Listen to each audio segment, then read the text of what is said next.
up at 3 a.m. is never the easiest, and it may not seem important to talk about how I got to Florida, from the car ride to Lynnhurst UCC, to another lift to the airport, from Minnesota to Orlando, the magical express bus that took a half hour from the airport to Disney. But that morning had a weight of mystery and curiosity that was hard to describe, but it was truly magical. None of us on the trip knew the Lynnhurst group well, so it was fun to meet them all and laugh, as well as Kevin, the one kid from Falcon Heights UCC. When we arrived, we went straight to service, where the in-house band sang and we heard our first of dozens of speakers. The speakers were enchanting, learning about cyberbullying, fundraising, aquatic coastal problems, coding, and child marriage, and everything in between. Every subject I, in one way, shape, or form, have seen or lived through. A 14-year-old woman stood on stage and spoke about how she filed a civil lawsuit against her grandma and her father for trying to marry her off at 12 years old in Pakistan. Wow. And now she travels the world, receiving peace honors and medals, writing stories, and telling people to love and stand for what they believe in. It reminded me of the girls at Daylight in Kenya and their own experiences. Every night after worship, we would debrief with Garth, the Minnesota representative, and the rest of the Minnesota chapter after worship. There was around 90 of us, and it was interesting to meet new faces and make friends. I made a lot of friends. When it came to service projects, Sam, Corinne, Kelsey, and I actually did not partake in one, but sat in a lecture for 3 hours. It was about different types of love and innuendos in the Bible. Interesting, yes, but on that particular hot July Florida day, after spending many hours learning and socializing, I would lie if I didn't say we all nodded off. At the actual resort, we swam in pools, ate Mexican-infused food, and socialized. The Thai Hall, which had different events planned in different organizations, reaching out and telling us what they do and where they are, was held every night at the resort. It was fun to have hands-on experience there. One night we played giant Jenga and got to play with the chaperone from Lynnhurst, Manti. We got to be a lot closer to Lynnhurst, and I'm grateful for that because now at Youth Trust and even our own youth events, Lynnhurst and Lynnhurst will join together.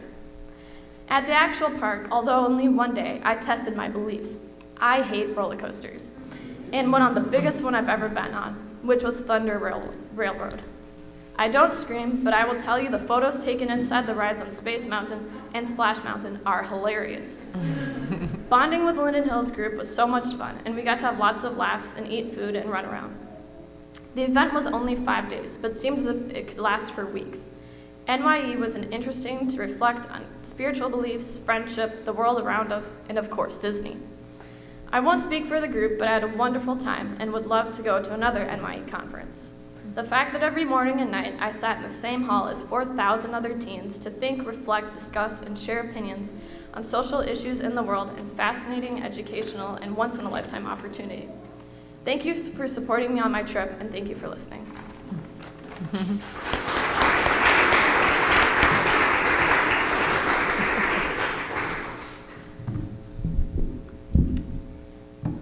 Okay, before I talk about my experience on the trip, I would first off like to thank the congregation for supporting us both spiritually and financially. I'm speaking for all of us when I say we were very grateful and gracious for this. I would also like to thank Kelsey for being brave enough to accompany us on this trip. Yeah. Okay, so on this trip I had a lot of fun. We met a lot of people from Minnesota and even some people as far as Hawaii. It was a great experience. We listened to many speakers that were very inspiring. There was this one 15-year-old boy who talked about his life and how he has devoted most of his life so far, which isn't much to talk about considering he's only 15, but he's already devoted most of his life to giving back and sharing his skills of music. Also a man from Israel or Palestine. He wrote a book about exploring the culture of Palestine coming from the Israeli base of it, and he was just very gracious of learning all this new perspective on his life, and now he understands them better. There was also a speaker from the Black Lives Matter organization, and she was very inspirational. All these speakers gave different stories, but all of them also gave inspiring messages. Messages, for example, like, why tomorrow when you can do it today, or it's never too soon in your life to make a difference. We explored our faith in many ways on this trip. We visited a church and listened to a very interesting presentation about the humor in the Bible that God has. We also had many deep conversation on social issues in the world and connected it to God.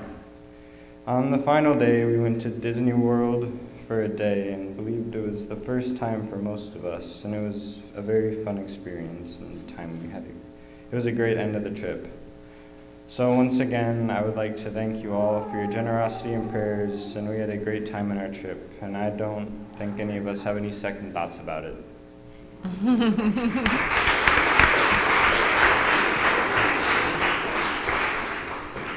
All right, I'll wrap us up here. So I also wanted to just thank Karen and Terry and Norm and Carmen and Derek and Amber for letting me spend a week with their wonderful children. It was great to get to know all of them better and really make some great connections with them. Also would like to thank the congregation for allowing me to financially go on the trip. It was really just a pleasure, and I thank all of you for that.